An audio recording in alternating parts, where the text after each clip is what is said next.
After my divorce, I didn't date seriously for nearly 6 years. It wasn't some personal vow, I just didn't have the time or the energy. Between raising my daughter, keeping up with work, and taking care of the house, dating simply wasn't on my radar. But recently, life slowed down a little. My daughter Emma had graduated from college, gotten a job, and suddenly decided it was her mission to help me get back out there. My friends agreed apparently. It was time. Emma insisted I try online dating. I hesitated, telling her I had no idea how those apps even worked. She waved it off like it was no big deal and promised to walk me through it. Eventually, I gave in. 40-something isn't exactly old, after all. The first couple of weeks were an experience. I felt like I'd accidentally logged into a casting call for a comedy show or a psychiatric ward. Some guys were sending bizarre messages. Others were overly forward, and one even asked if I wanted to move to another state with him after 2 messages. I started to wonder if normal people even existed on these apps. So when Alex showed up in my inbox, I honestly didn't believe he was real at first. He was polite, articulate, and actually seemed interested in conversation that didn't immediately veer into weird or inappropriate territory. We messaged back and forth for about a week, and then he asked me out for coffee. I said yes with a mix of excitement and nerves. It was my first real date in years. Alex picked me up, opened the car door, brought flowers, and complimented my hair. He took me to this cozy little cafe, downtown, exposed brick walls, vintage lighting, indie music humming softly in the background. We had lattes and shared a slice of apple pie. We talked for over 3 hours, about everything from childhood memories to our favorite Christopher Nolan films.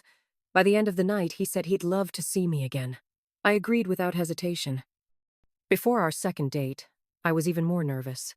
We met at a small, elegant restaurant.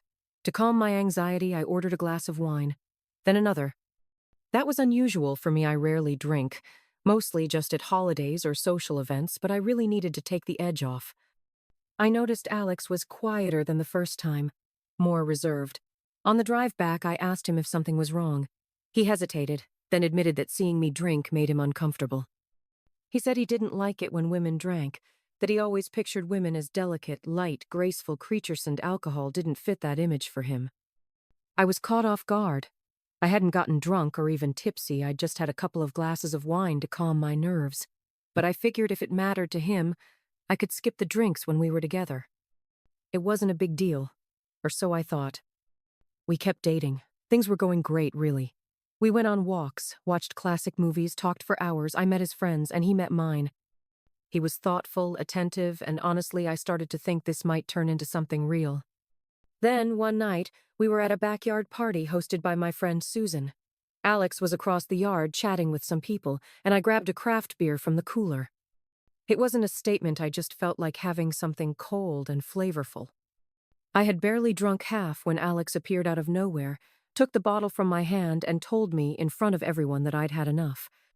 The backyard went quiet for a moment. My friends looked at me with wide eyes. I laughed it off, saying he just doesn't like it when women drink.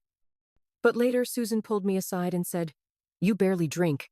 If he's trying to control this now, what else is he going to try to control later?" Her words hit me hard. It seemed like such a small thing, a single bottle of beer.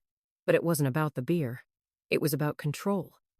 And suddenly I couldn't stop wondering, if this is how he acts over something so minor, what would happen when life throws us something real?